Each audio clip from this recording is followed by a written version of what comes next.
Is there any difference between founder mindset, entrepreneur mindset? Because I don't think I'm a great manager. So I always wonder if there's true founders who have worked in the corporate world and have that experience opposed to like entrepreneurial men like us who just maybe have been on our own, ran our own businesses, and then all of a sudden we're leading teams.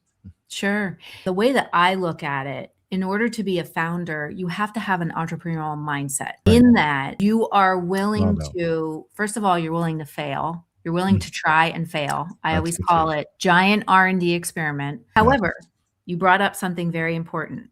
You were like, here, just do this, go on. I'm not a good manager. That's a mistake that a lot of founders do make is that in trouble. That's good.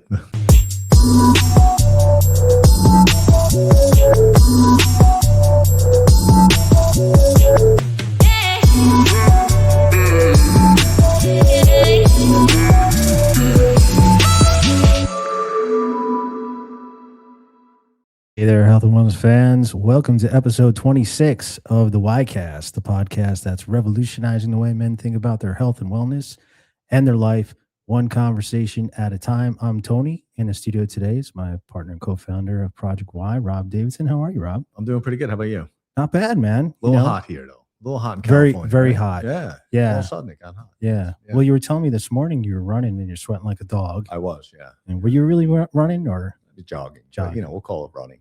Okay. Yeah, it sounds better, doesn't it? And in the senior community that you're at, I don't think I think they have speed limit signs. They do. They do. I got over 2 miles an hour though, I think. You did. I'm not sure. Very happy for you. Yeah. Well, interesting show today we're doing. Yeah, absolutely. Because it's coming a little bit out of our comfort zone. Yeah. I like that. We're talking business. But look, I mean, this topic is important to us every day because we are running businesses. We live it, right? We live it. Yeah. We are leading teams. That's true. We're dealing with a lot of stress. Mm-hmm. We're dealing with burnout. Yeah. And it's not just us, it's our team that we have to worry about as well. You gotta keep them motivated, right? Yeah. Absolutely. So how do we do that? Yeah. Right? Yeah. I love it. So we got a really awesome guest that we're honored to have Theresa Cantley on today, who is a business strategist, I would say consultant. Yeah, great background. Can't wait. Awesome background. I think 20 or plus years in business, started in or had retail businesses and consulting, the whole spectrum. Yeah. So we will get into that. Let's bring her on now. Get the right. Yeah. Here you go. Hey, Theresa, welcome. Hello. Thank you for having me. I'm excited to be here. Likewise, we're excited that you're here. We are too. It's a pleasure having you. And like we said, we had some great opportunities to, discuss this topic. And, we thought you'd be the perfect person because of your background and, kind of fits what we're doing. And, we're going to get some free consultations. That's right. That's exactly right. I'm listening. I'm all ears here. Yeah, absolutely. Yeah. So why don't you, Theresa, give us a little bit of your background and, how you got here, basically. Sure. So I always tell people, when I was 16, I had this big dream of being a fly girl on In Living Color. And if you're my age, you remember that show back in the day. Yeah. Needless to say, I did not do that. So I started off going to school for fashion design, actually. And I ended up pivoting into business management, ended up in the science world. So I worked in insurance for a little bit and I was an executive assistant, worked for leaders, the president of the company. And then I ended up in, like I said, I ended up in laboratory equipment. I worked my way from customer service all the way up into actually being a director of marketing and a director of operations. Mm-hmm. And it was funny because when I started there, I knew nothing. I failed every single science class I ever took. And when I started working there, they handed me a catalog and they were like, here's your catalog. You're going to talk about electrophoresis and polymerase chain reaction. And you have 5 minutes to read the catalog and you're going to start answering questions from researchers. And I was like, you got to be kidding me. And I did it. Yeah, I did it because awesome. I believe in my ability to figure it out. So So yeah, I worked there for a while, worked my way up and ended up running the molecular biology division Wow, that's great. and worked for 5 owners. And as I say, 5 male owners. As I always tell people, I really got a good exposure to the good, the bad, and the very ugly of Yeah, business, sure. and also the very ugly of leadership.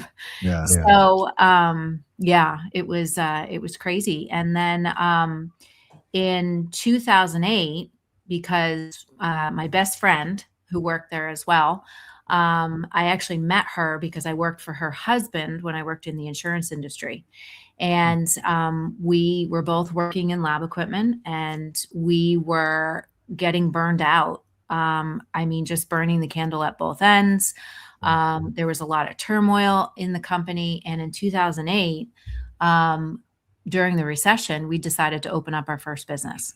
And that was a Main Street business, which is why I'm very passionate about helping small businesses, Main Street businesses, to really make sure that they continue to thrive, especially now, because that's where I came from. And Well, that that's was my first gutsy. business. That's really gutsy though. During a recession, Yeah. 2008, Yeah. you decide, hey, I'm going to open up a business. Yeah. That's pretty amazing. Shows a I lot love of that. confidence. That's for sure. yeah, that's amazing. People thought we were nuts. Yeah. Especially because the real estate industry and I mean, everything was like tanking. And it was like, absolutely. oh yeah, we're going to open up a business. We're going to be a brick and mortar store. Yeah. Yeah. What That's the amazing. heck? So yeah, so 2008, we opened up our first business, worked full time, started that. We finally left our full-time jobs in 2014. The company had gone through, they sold the business, and then there was an issue when the company that bought them did their due diligence. So there was a lot of turmoil going on, and we decided, you know what, that's our sign. And we left in 2014. And then in 2016, she ended up being diagnosed with cancer. My husband was diagnosed with cancer at the same time. Wow. So that's when I shut the store down in 2016. But prior to that, it was probably around 2012, 2013, while we had our store going and while we were dealing with all this craziness in our corporate jobs, we also started to see a lot of small business owners that needed help. And they were really struggling. They were sinking all of their retirement into their business and like they were just so stressed out and their business was struggling. And they were like, I'm probably going to have to close and then I have nothing. So that's when we started the consulting. And like I said, in 2016, I shut the store down and I just kept going with the consulting from there after she was diagnosed. Wow. Yeah. Wow. And then here I am. Yeah. Awesome. Lucky us. Lucky us. Yeah. Yeah. Well, I like that you learned through working for corporations, with corporations, and then independently, right? Yeah. You started your own business and you see the difficulties of leading and building. And so you kind of have that perspective from multiple angles, which I think is very valuable. Yeah. So that's pretty cool. Absolutely. Yeah. No, definitely. And it's angles from, and I never looked at it this way, but I had all this corporate experience. Right. And I never thought of taking that and applying it to things that I was seeing in small business until I started doing the consulting. And it was like, oh, wait, they don't necessarily have processes here because they're not really sure how to create them. Well, I know how to do that because I did it. So now I started to kind of bridge the two together. Building that in, right? Yeah. No, that's it's great. perspectives from different lenses. Sure. Yeah. Sure. And that's not easy. That takes talent. That's a lot of talent. Yeah. Yeah. And to be able to be aware of that and that integration. Yeah. Right? That takes a Well, lot. just on the employee side, we see, I mean, we've hired a lot of, there's big pharmaceutical companies just in this area, and one being Amgen, which is huge. Yeah. Oh yeah. And, Huge. we're small, we're small business. So we've hired a lot of scientists and operational workers from Amgen. They come to a smaller business and they don't know what the heck to do. Right. Yeah. They don't even know how to transition. So it takes a keen mind to understand what that transition is like. It really does. Yeah. It does. It does. And that was one of the things that we had to learn ourselves. My business partner and I was transitioning from, And if you're in a business and you're working in a business and then you leave and you open a business, you carry that employee mindset with you. Yeah. Exactly. And that was the biggest thing that we had to really kind of shift, was stopping thinking like an employee and even like a leader in a business, and starting to think like a founder. Right. And there's a difference between the two, and it's a gap that a lot of people don't address, and then they wonder why, they're in the middle of everything and they can't get themselves out because they're still thinking like someone who works in a business and doesn't own a business. Yeah. Exactly. That makes a lot of sense. Yeah, we noticed that too. Like Tony said, when we hired, employees from Amgen or other companies like that, they think like that employee, even though they become part of our company and they get equity in the company, and kind of we tell them, you're kind of an owner of this as well. So you need to think that way. And I think it's too risky for them to think that way, because if they think that way in a bigger company, they can get fired, right? So that pivot is very difficult. You want entrepreneurs in a small business, and you want followers, I guess, in a big business. I don't know. Well, I think what you just said right there, Rob, it dinged in my head too. Is maybe you can shed some light on this, Theresa. Is the difference? Is there any difference between like founder mindset, entrepreneur mindset? I guess they have to work together in a sense, but I guess if you're an entrepreneur, maybe, you don't have that background from corporate, or, you just jumped in this business and you're doing the best you can. I wonder about that because I find that like, I don't think I'm a great manager. I'm more of like, I've always been on my own in business and I like to do things how I like to do them. So we like to bring people in who kind of, take the bull by the horns and just get it. And then if you have to stop and become a manager, and then it kind of takes away from, your entrepreneurial mindset. It's like, that's not what I want to do. It's like, come on, here's a space, grow.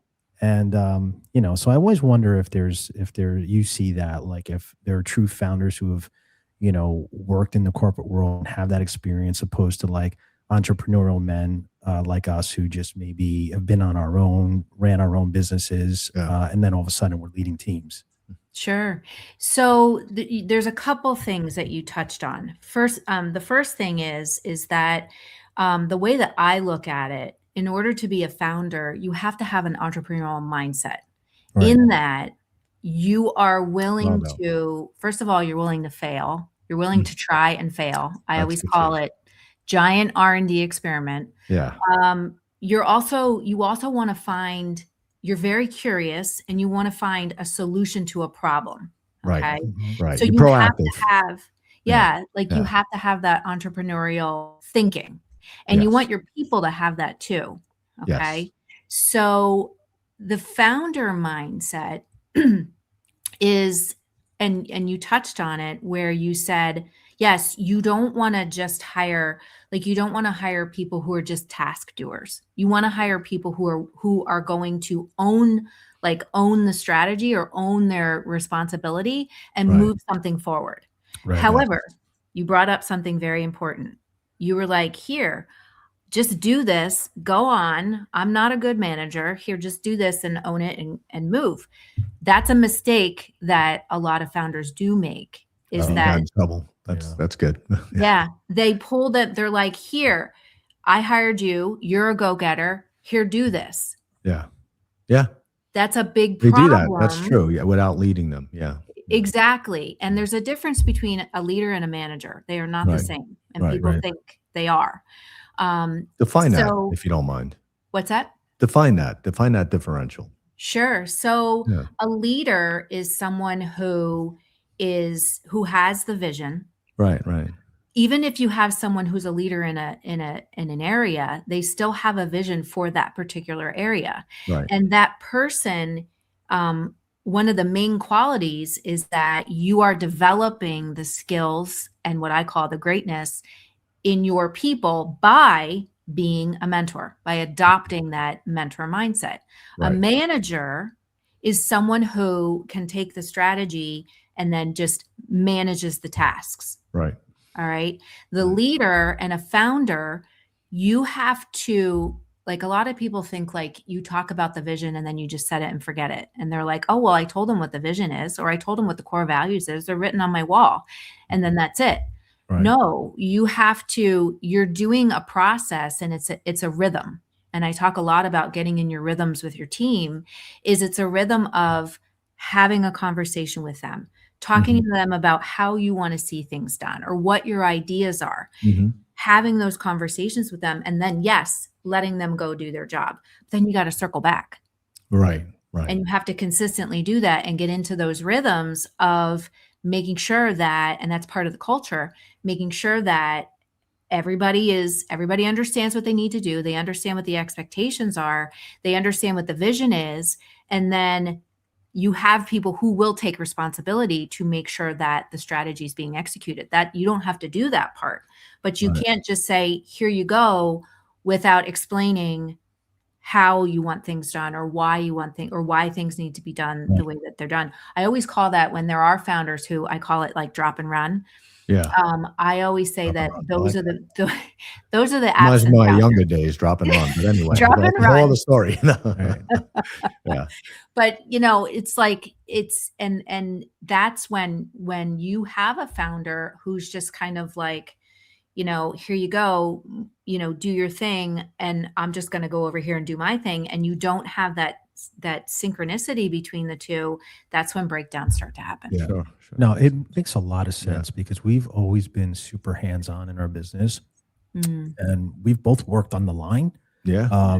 We'll label things if we have to. It's always that. So I think that kind of fills the gap of, well, I won't speak for Rob, but my bad management. I don't know. Maybe But I'm, I don't think you're a bad manager. well, I think that's I mean, appropriate. I guess what it is when I'm You're trying- bad at a lot of things. A lot of You know, things, we manager. could- Okay. Hold on, I want the list. Thanks. I got that list. Thanks Hold for the on. honesty, Rob. Yeah. That's why he's my friend. Yes. Yeah. Absolutely.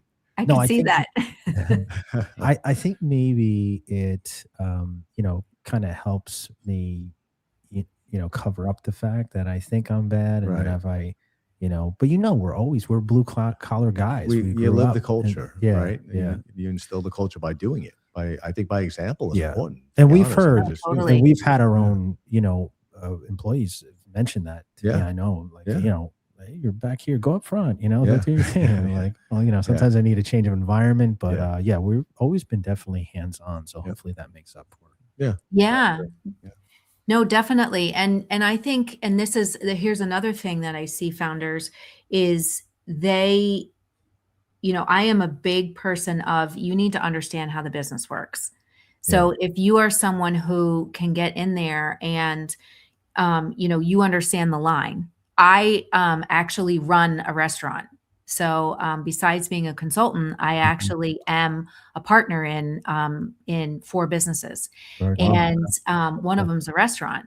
Well, I don't necessarily know how to cook, but I understand how the line works. I Right. understand how, like, these things, am I back there? No, but I understand it. And so when there is a breakdown, I can kind of troubleshoot more. But then I also have leaders in the business that are making sure that the vision and the strategy are in alignment consistently, and that things are getting done, and that Yeah, things are that makes moving sense. forward, and that things aren't stagnating.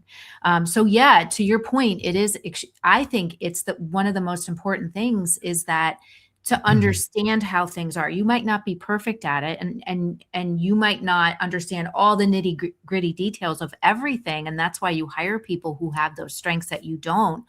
But when you understand it, you can really make sure that the business can run healthier. And that's what you do that very well. I have to say, you understand the system and the process, even with formulations and Yeah. the science Yeah. side. So that kudos, because you do learn everything, which is, Yeah. kudos to you on that. You already hurt my feelings, Rob. All I'm right. I trying tried to make up for it. All right. Next time.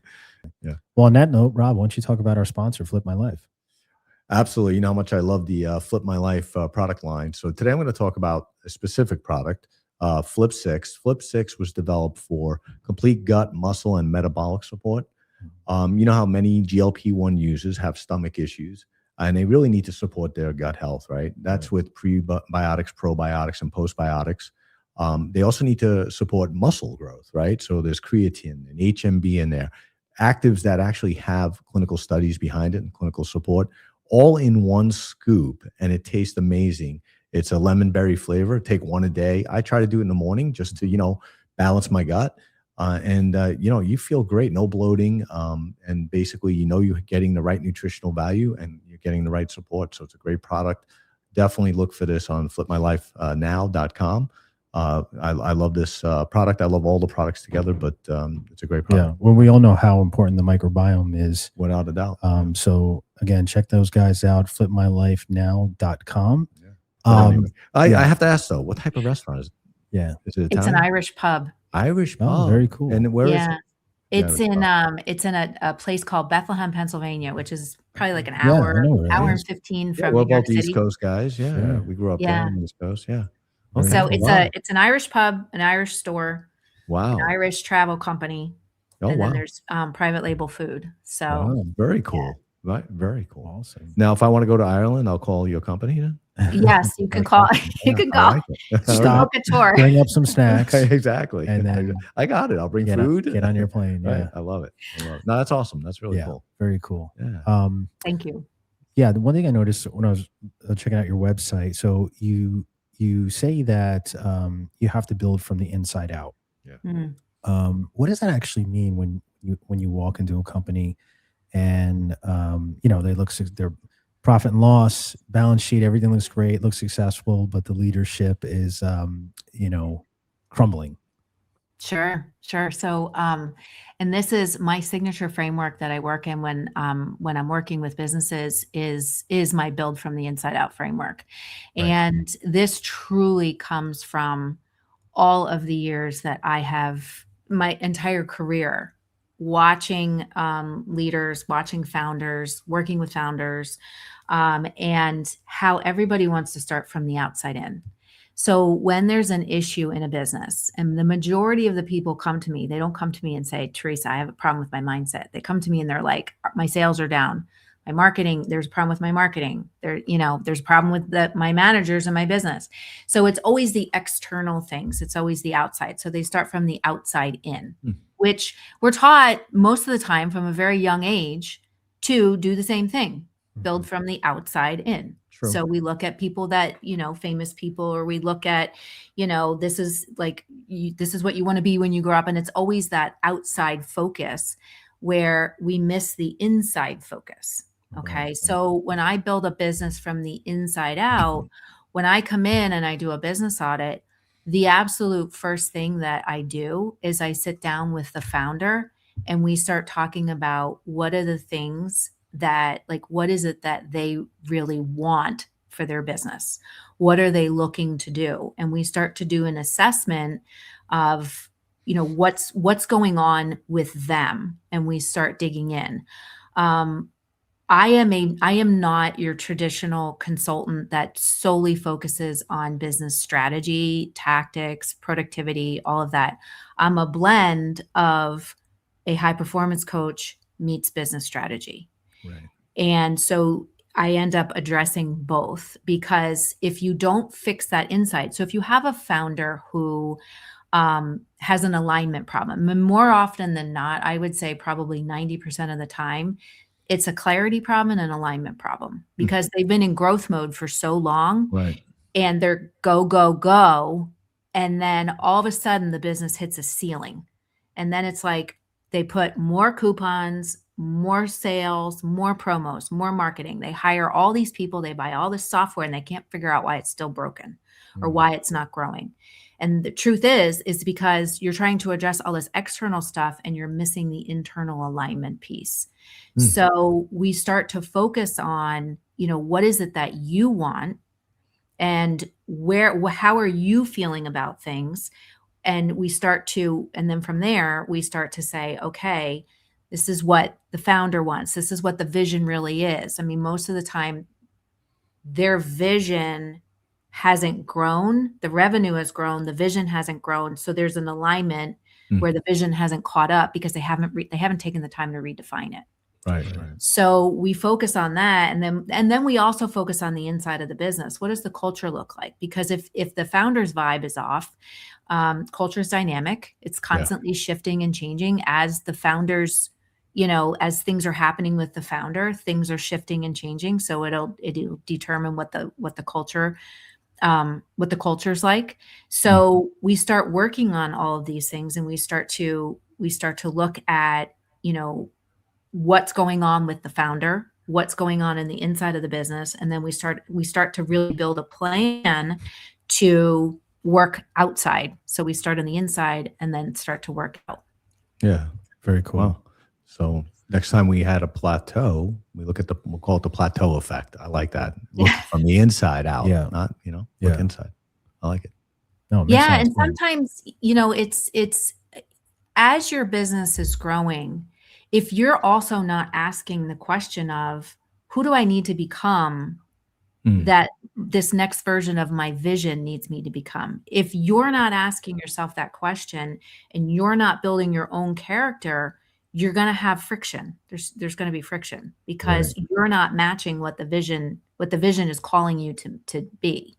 Right. So whether it's, I work with a lot of people who are at the time where they really need to think about, what do they want to do next with their business? Do they want to sell? Do they want to step back? Do they want to have a successor? Like, what does that look like? Yeah. And again, if you're in the middle of everything and you're in the middle of all of the operations and you're in the middle of all of the decisions, there's an internal piece that's going on. And a lot of founders don't even realize it, where they're burned out, they're frustrated, they're overwhelmed, and they're starting to resent the business. So if you don't fix the inside, the outside's not going to repair itself. Yeah. That makes a lot of sense, actually. Yeah. Well, I love the parallel, because I think this is super important to what we're doing. But it's the same thing with your health. I mean, all these things affect, but I would think, we were just talking about this, I think on the last show, but you find out you have high cholesterol or something, and you got to change your lifestyle. You got to start on the inside. You got to be dynamic, right? You got to be dynamic, and you got to adapt. Yeah. Yeah, I never really thought about that from a business perspective, but I really do like that. I think that's probably extremely accurate. I'm going to have to practice that more, though. It's true, because you think about all of these external, well, here's the other thing. Yeah. I was going to say all of these external circumstances that happen, tariffs increasing. I mean, we just talked about the businesses that I'm a partner in. I mean, everything comes from overseas. So tariffs creep in, and you're trying to make payroll, and and cash flow is the way that it is. And so all of those external things creep in, and you don't realize what that does to your internal state. As well as a lot of founders, and I don't know if the two of you are like this, but a lot of founders have their identity completely wrapped up in the success or failure of the business. So they can't even think about removing themselves from the business, because if they do that, they don't know who they are. Yeah. Oh, that makes sense. Yeah. That makes sense. So, and that's why I focus on building from the inside out, because you have to unwind those two and remember who you are as a person. Yeah. Because that's what's going to drive the success of the business, is as you bringing your best self every day. Right. And if you have it completely intertwined, and you're basically letting all of these external circumstances drive how you show up and how the business and what happens in the business, you're going to constantly have friction. You're going to and that's probably why you burn out, right? That's why you burn out. Yeah. Because Totally. I can see myself. I've done that in the past. No question about it. I'm guilty. See, it wasn't just you. You admit it. Yes, I do. Well, the thing is, though, I mean, absolutely admit it. Yes. I think you more so than me, but I mean, you're front facing. You're not only, running your team, not only being a scientist, but you're also out there talking to investors and things like that, where you have to be the face of the company as well. Yeah. So, it's like you're changing outfits, every 5 minutes to accommodate, what's best for the business. But you did mention earlier, you said, you talked about financials and revenue. And I know we know so many business owners in our network, and I think good leaders, there's a lot of guys out there that think just because you have a good financial statement that you're a good leader, but that's not always true. So how do you separate financial success of a business from the actual health of its leadership? Can I add on to that too? And then how do you audit the culture of a company or a business? Yeah. right? I guess that kind of comes together in some way. Sure. Yeah. Sure. So, yeah, I mean, a lot of times they look at their financial statement. Well, first of all, I get a lot of business owners that manage their business by what's in the bank account. Mhm. So they literally will shift with the wind as the bank account goes up and down. Especially small And business, right? Yeah. what's that? Small business, especially. Small business. Sometimes. Yes. Yes, for sure. Yeah. And they don't necessarily understand the ins and outs of cash flow, but they also look at what's in the bank account and they're like, oh my gosh, I'm doing so horribly. The business is doing horribly. And then they go down the negative trail, not realizing there's actually money coming in the next 2 weeks because they're only looking at what's in the bank account. Right. Then you have people who look at revenue and that's all they're looking at is the top line number. And when I have conversations with these leaders or these founders, and it's like, well, my revenue isn't growing. Well, it's like, well, how's your profit? Right. Mhm. Very key. And they don't know. Yeah. They're like, oh, my accountant handles that. Mm. And then it's like, and then that opens up a whole other conversation. Right. But the other thing is, and you brought this up with leadership, and they're saying, oh, well, my top line revenue, is this, and this is, it's just like with online business. I've been in business groups over the years and people would be like, I had a 6-figure launch. And then it's like, okay, well, how profitable was it? Oh, well, I actually lost money. Okay. You had a 6-figure launch, but you lost money. Right. I wouldn't necessarily call that a success, Mhm. but with financial statements and they're only looking at that top line revenue. And then when we start talking about profit and we start looking at, especially, I'll just take the restaurant industry, for example, you start looking at cost of goods, you start looking at labor, you start looking at all of these things. And that's when the leadership stuff starts to get pointed out big time. Right. Yeah. You could have, and one of my clients, he had a multi 7-figure business and he kept saying, I don't have any money. I still don't understand why I don't have any money. And then when we started looking at things, he was taking a lot of money out of the business, but then we also started to, when you're just solely looking at your financial statement, you can start seeing where there's gaps in processes. Right. You Sure. can start seeing where, especially we'll take the restaurant industry, when labor is really high, all right, either you're just not controlling how many people you're bringing on during a shift, or if you look at it, you have the wrong people. Yeah. And if you have the wrong people, and you're just putting bodies into positions and not looking at the role and who you actually need in that role, well, that's a leadership problem. I don't blame the team member. I blame the leader. So there's a bunch of different things that go into whether or not, the business is healthy outside of revenue. Revenue is a vanity metric. Yeah. It doesn't tell the whole there's a story. I mean, it's got to be a story. Yeah. But Absolutely. it's an interesting point you make. You talked about putting people into roles and they're not fulfilling those roles, but you're not blaming them. You're blaming the leader. Mm-hmm.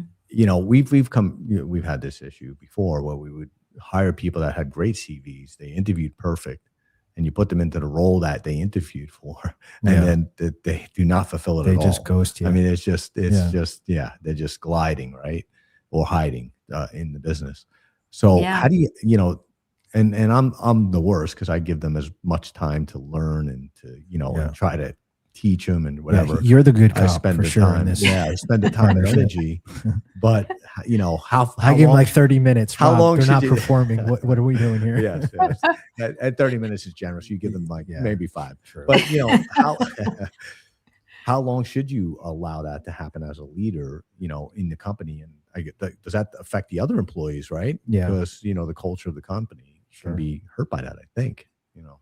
I would absolutely. I mean, there's a trickle down effect, but I think, to kind of touching a little bit on culture, but also touching on the interview process, Yeah. I think and Help I us always, out. We need help there. Help us okay. out. I always tell people a couple Yeah. things. So Yeah. first of all, you're not hiring for skill necessarily. Now, yes, with someone who needs to be a scientist, do they need to be a scientist? Absolutely. Right. But even before then, you know, looking at it, and I had another client that we had to completely like take apart her accountability chart, not an org chart, an accountability chart.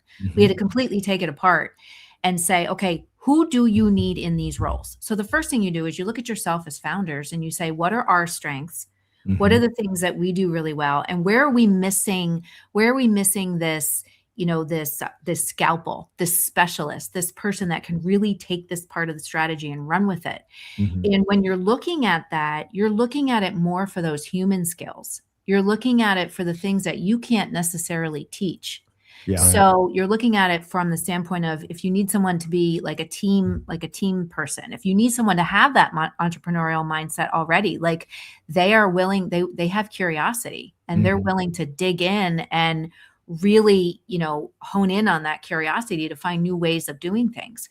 So it starts with you, and maybe if you have a leadership team, to sit down and say, who do we really need in this role? Yeah. For so long, people were hiring on skills, and they were just looking at someone's resume and saying, and believe me, I was one of these people way back when, just looking at the resume and saying, oh, they have these skills. They check all the boxes. Let's hire them. Right. And then you bring them in and they don't necessarily fit like what you're looking for. Right. So I think the first thing is to get clear on, first of all, even before that, what are you looking to do this year? Like, what's your vision? What are your big goals? What are you aiming for? And then aligning the people to it. Who do you need? Like, what are these different roles? And then who do you need to fill that role? Yeah. Because that goes along with culture. Because if you do hire somebody who has the skills, the external skills, they have the resume, but then they're terrible at communication. They're terrible. They are not a team player, and they're terrible at communication. They're not a team player. They don't have creativity, and they're running marketing. Like, you know, it starts to, again, and these are all the things that go into building a culture. And if you hire someone and they don't have those people skills, okay, and they're in the wrong role, you're going to have a culture breakdown, because then other people are covering for them, or other people are, you know, you get snowplow managers who are taking on they want to take the credit for everything, and the team's working really hard because it's the wrong person in the wrong role. So I mean, I wrote a piece on LinkedIn about this because it really came to light. Like, I think it was like a year ago. I would rather hire someone that doesn't have a lot of experience, that's super motivated, that's on time, that's willing to learn, that has that eagerness, and takes the bull by the horns. That's tough to know in an interview process, because you and I have done a lot of interviews together, and sometimes they check all those boxes, right? Even, you know, at least they purport to check those boxes. But how do you really test that out? I mean, you have to ask questions. It's a preference. Maybe it's the questions we're not asking. The right question. Well, I've been there too, where they answer everything perfectly, and then they show up and there's not. You have to ask them questions that are going to throw them off. You have to ask them, like, you know, I mean, some of the questions, like, we always, so, you know, there's a lot of people went through layoffs, and a lot of people are looking to switch careers. So I always say, don't hire for people who are necessarily in your industry. And then when they come in, some of the questions that I know that we've asked people are, you know, if what's something about this industry that you don't know that you would love to know? Or, you know, you have the big ones that are like, what is your biggest goal 5 years from now? I mean, a lot of people ask that kind of stuff, but, you know, digging into questions that would throw them off, that get you a real sense as to how they're going to handle a specific situation. Well, I think too, I mean, I don't think it always 100% relies on the interviewer. I also think, like, you know, the interviewee could say something or do something to show, Right. you know, Right. the interviewer that, or answer that question. I know I did when I first moved out of LA and I was bartending and you know, bar backing. I really wanted to bartend at this restaurant, Right. and it was exclusive. Like Mm. I was probably 200 on the list. I got lucky and I got an interview with the guy, and I said, look, let me come in Saturday night, your busiest night.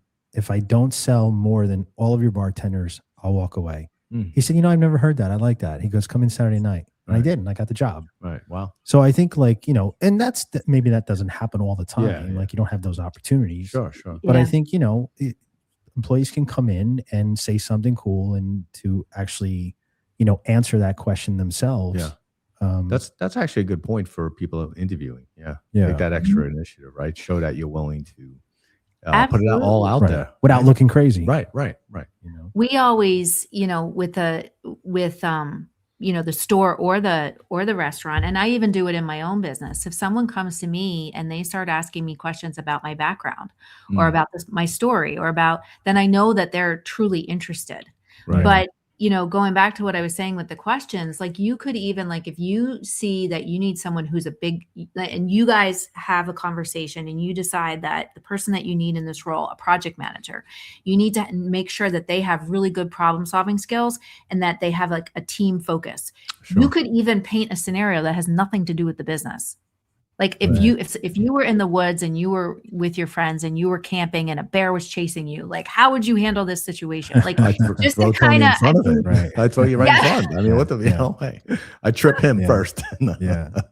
you know, Okay. first of all, they see your humor, but I mean, Yeah. and that Yeah. your creativity, Right, but also right. you're getting like it again, it pulls stuff out of people because Right. at the end of the day, you know, as a founder, as a leader, your main thing is to summon the best of who you are so you can summon the best of other people.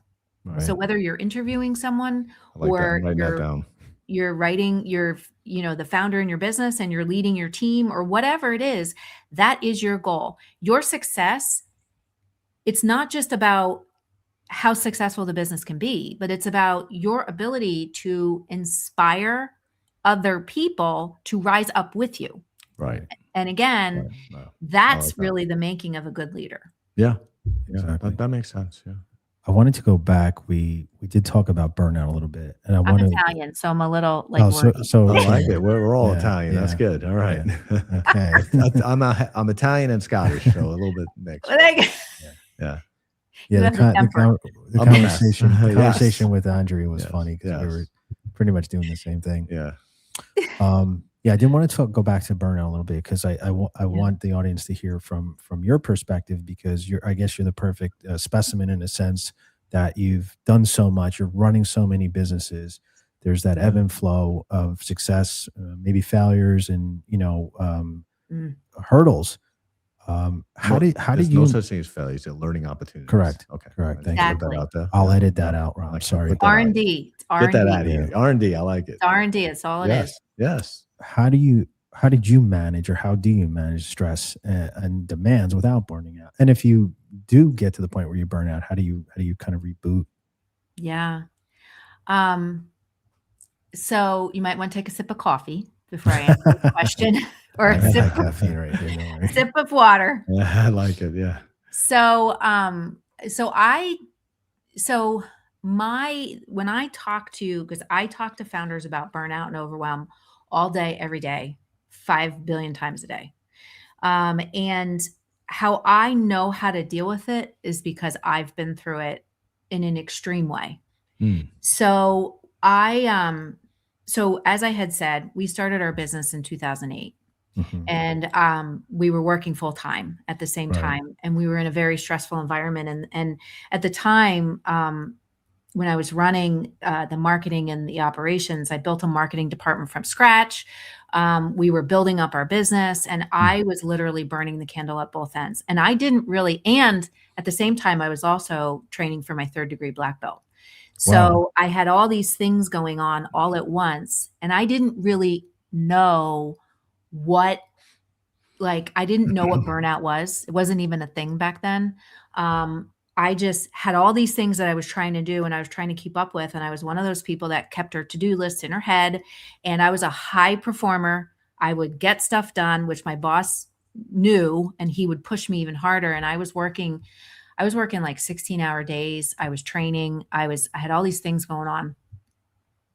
And one day we were at a car race, and I remember sitting prior to this, I was sitting at my desk and I was working on a project, and this story is actually in my book. And I was sitting at my desk and I was so stressed and I had a wicked headache, and I just remember crying. And I was like, I don't know how I'm going to get everything done. I don't know what I'm going to do. And I remember having this image in my head of my tombstone, and my tombstone said, she was a really hard worker. Wow. Yeah. And I was like, Worked herself to death. Is this what my life is going to be like? Right. Like, really? Is this how it's going to turn out? I mean, I was excited because I had all these great things going on, but I was also super stressed because I was trying to get everything done for my boss, and there was a lot of pressure. And the following week we were at an IndyCar race in Baltimore, and it was my husband, my business partner, and her husband. And we were sitting there and they were talking to me, and I couldn't understand what they were saying.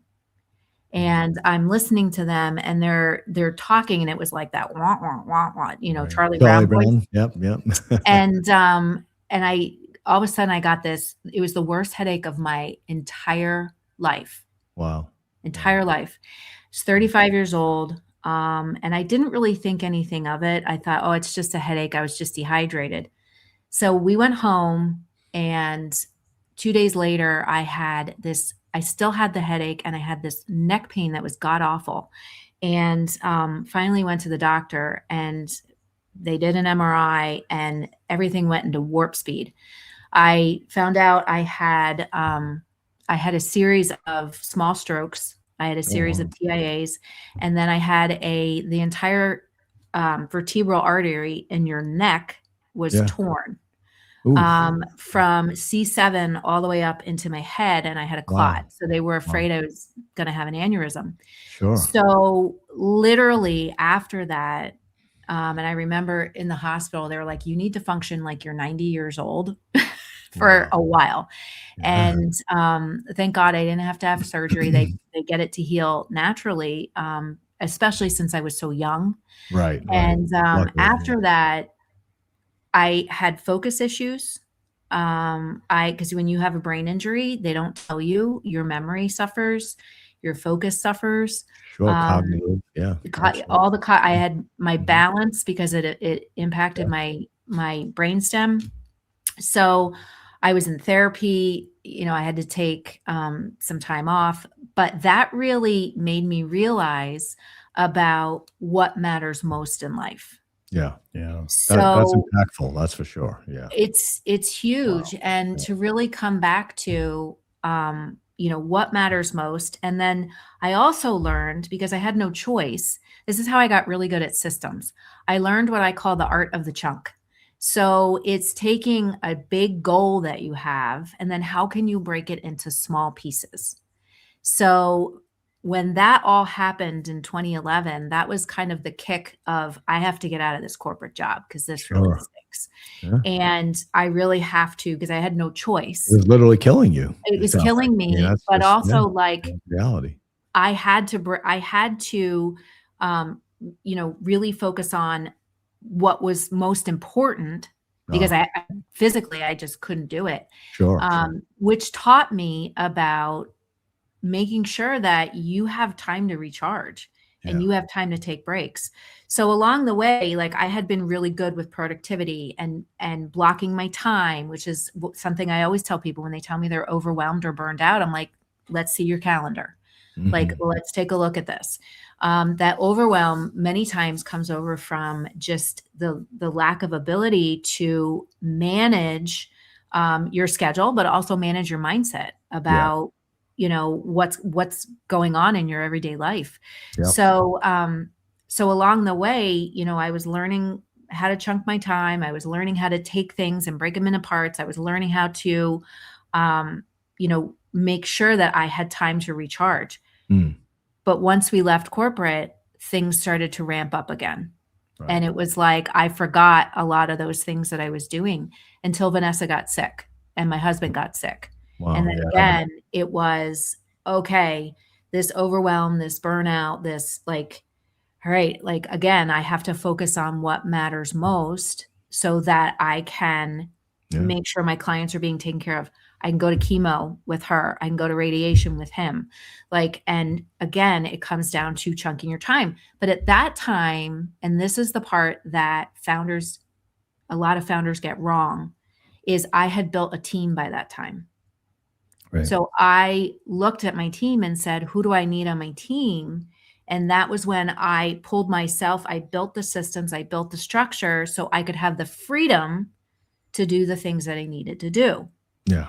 And again, kind of got myself back on track until it happened again. And that was the final thing where it was when she died. Yeah. So my business partner died in 2021. She had pancreatic cancer. Oh. And prior to her passing, my husband had gotten diagnosed again. And that was when she was diagnosed for the second time. Wow. And I had to go through it again. But when she died, that burnout and that overwhelm took on a whole new level. And that was when I said to myself, Theresa, you need to walk the walk. Yeah. Because you're not walking it.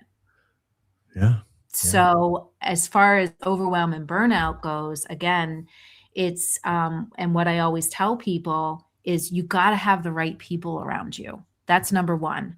Number two is you also, and it's that constant question of who am I and who do I want to become?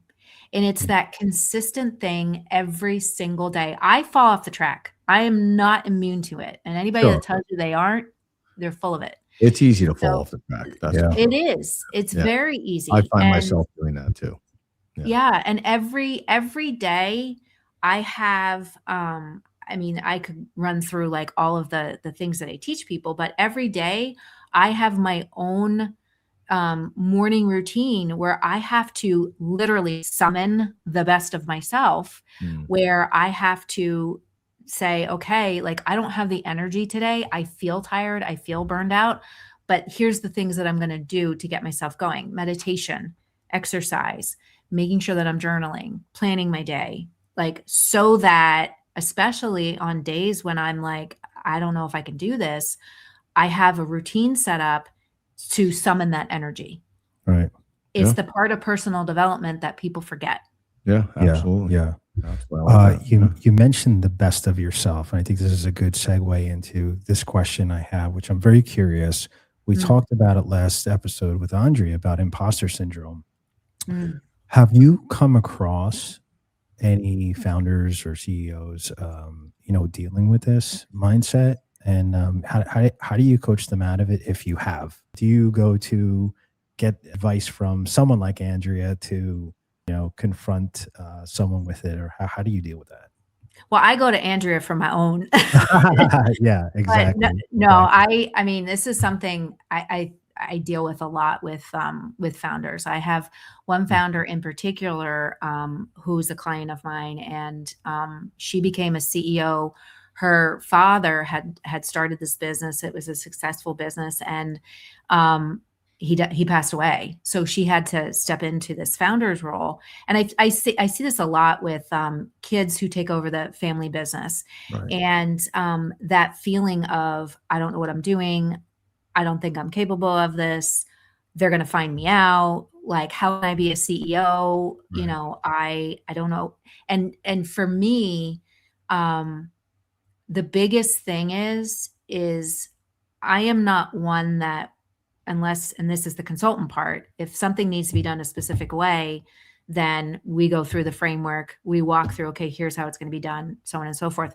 But when it comes to imposter syndrome, the way that I coach people and what I did with this particular founder was really getting them to see the strengths that they have and the things that they are capable of doing. Like her thing was, well, I'm not a botanist. I'm not a scientist. My dad was a scientist. And I'm like, how does that matter? Because these things are already set up. What are the things that you've already been able to do? You know, what, like, you understand, even though you're not a scientist, you also understand the formulations. So it's, and again, this is where that you know, high performance coaching, the personal development piece comes in. So it's, it makes sense. Like, right. And one of the activities that I had her do is I had her write down all of the things that she was thinking. What are all of the things that you're thinking right now? I'm not good enough. I'm not smart enough to do this. How can I be a CEO? I've never been a CEO before. How can I? And then what we do is I say, okay, how is that true? Tell me how that's true. What are the facts that are proving that's true? Right. And as she's writing this out, or as someone's writing it out, and it's like, okay, what are the facts that support this? They come to their own conclusion that, well, there are no facts. Right. So then it's like, okay, you've never been a CEO before. Was your dad a CEO? Well, no. Okay, like, do you think the CEOs that have businesses now, were they CEOs before? Like, not necessarily. So it's getting the person to see how that imposter syndrome, like, first of all, it's not even that it's wrong. It's getting them to see who they are. Right. You know, Fawn Weaver said, I don't have imposter syndrome because the only person I'm being is me. So how can I have imposter syndrome? I like that. Yeah. Yeah. Unless I was being somebody else. Right. So that's where I look at it. And again, it's looking at it to say, and it's the whole thing of, I don't want to rob someone of a lesson that they need to learn themselves. And the only way they're going to learn it is if they're speaking it, if they feel it, and if they can re-identify with who they are. Yeah. So in that, and I do this a lot, especially with founders that are going through, like the guy that I have the partnership with, you know, he had a really hard time, and I wouldn't necessarily call it an imposter syndrome. I would call it identity crisis of him backing out and saying, what do I want now? Who am I without these businesses? And then we have to start with, well, who do you believe you are? What are the things that you believe about yourself? Right. You know, and kind of starting there. And then, like I said, having that exercise of, okay, well, let's list out all the things that you're thinking about you. This is the part of seeking clarity that's so important when it comes to a founder. I mean, really to anybody, seeking clarity on who do you believe you are and who do you want to become. Yeah. And I don't think we ask that question enough of ourselves. No. Not just in business. I think just in general. Yeah, I think. Sure.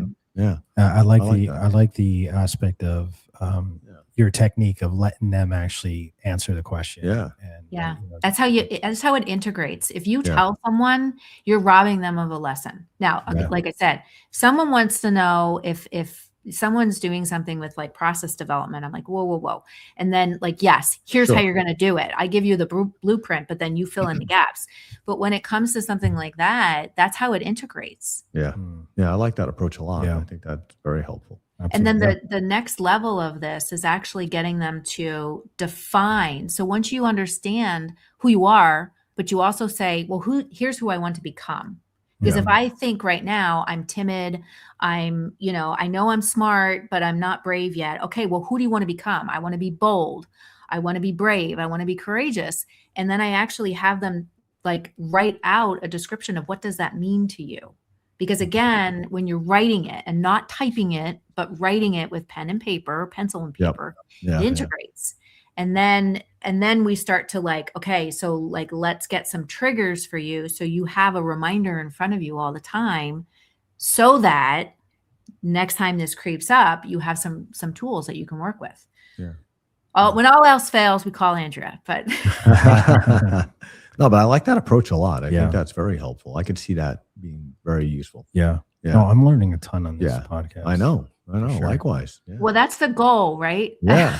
For everybody, right? Absolutely. The checks in the mail. Learn from each other. Yeah. But see, and this is why, you said in the beginning, this is a little bit of a different topic, but honestly, people segment business and life and you can't. It's all life. Yeah, it's exactly why we're doing this show. We discussed it before you came on. Yeah. Like we have to branch out a little bit and understand that what we're doing, we're so passionate about what we're doing, it affects our lives in all aspects. Yeah. Yeah. So so it's integrated whether we like it or not, right? Exactly. Yeah. Exactly. Yeah. So, Well, it's been a great conversation. Time has flown. Yes. I can't believe it.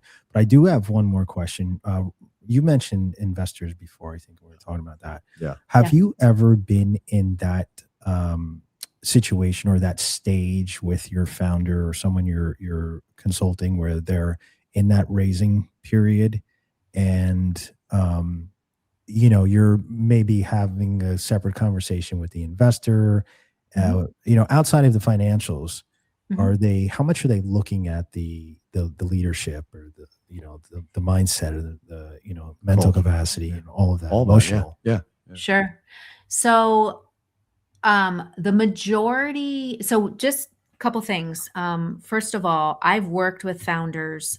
I actually have mentored people to prepare their pitch for investors. Okay. So I've been on that side of it, but I've also, and the thing that we focus on the most is their story. Right. What is your story? What is your why? Yes, the financials are important. Yes, all this other stuff is important, but what is that difference that you're looking to make? And that's huge. And so when people are going to investors and they're pitching that for investment money. I used to be a score mentor for years.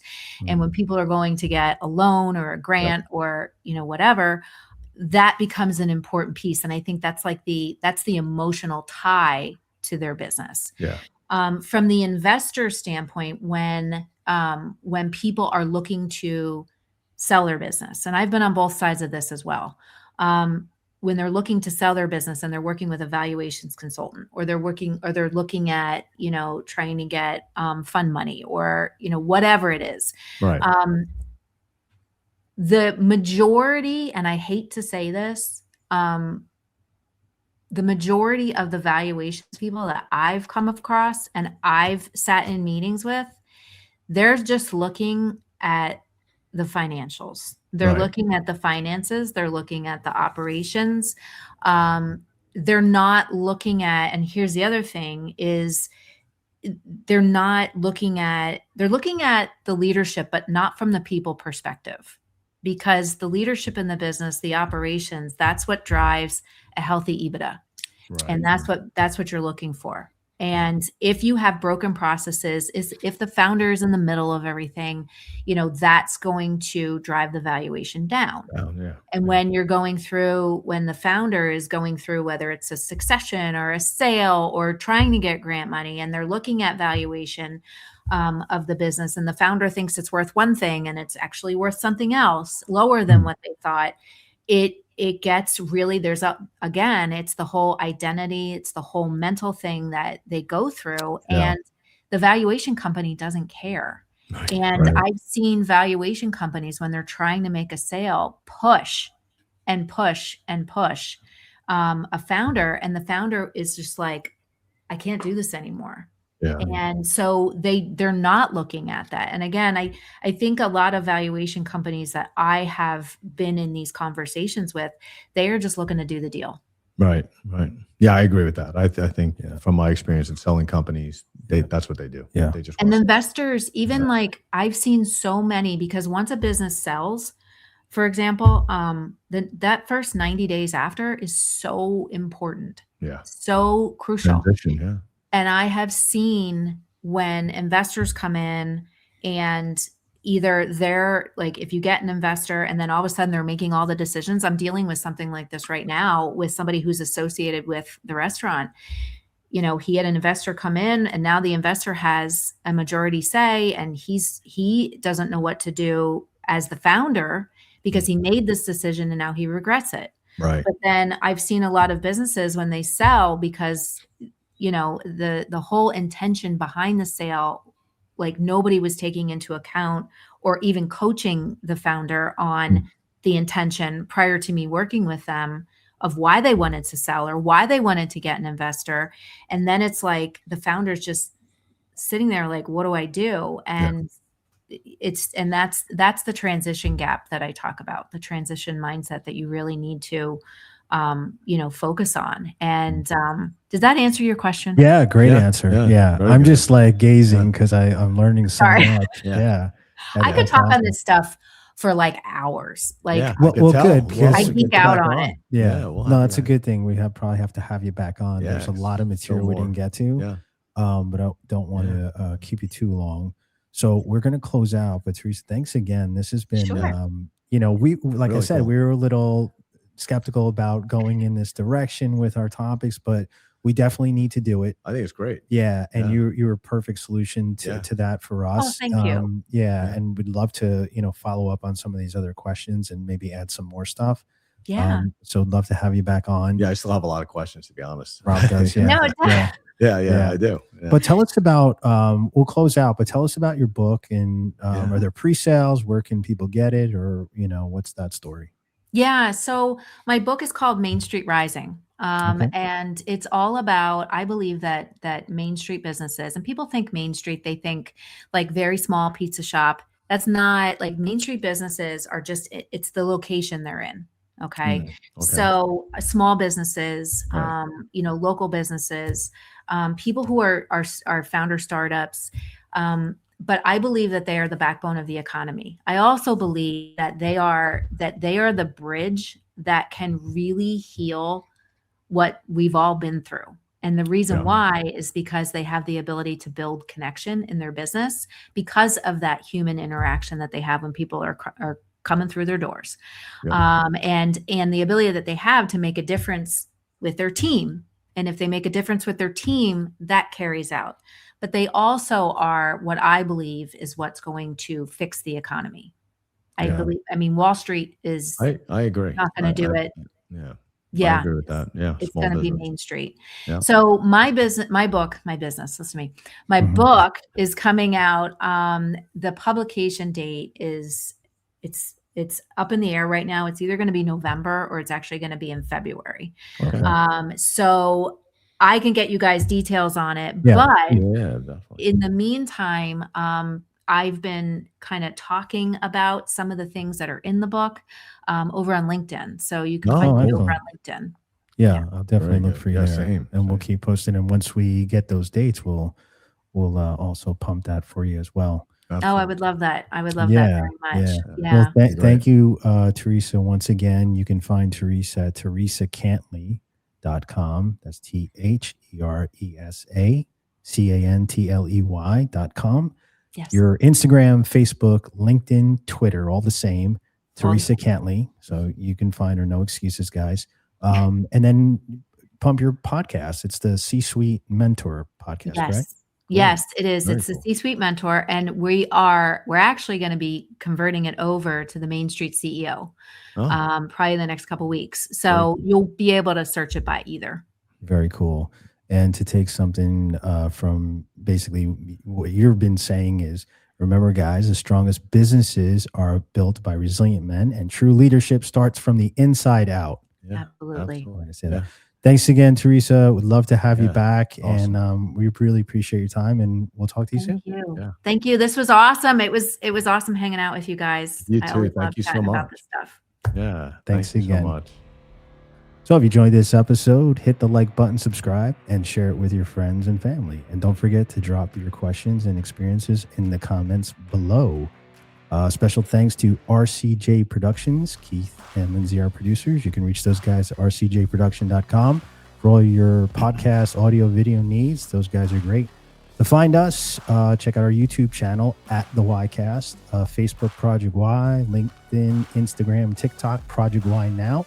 Check our socials for our next show. Don't forget to like and subscribe. Take care of your minds, take care of your bodies. Check in on your brothers. Yes. Absolutely. And be proactive. Catch you guys on the next one. Yeah.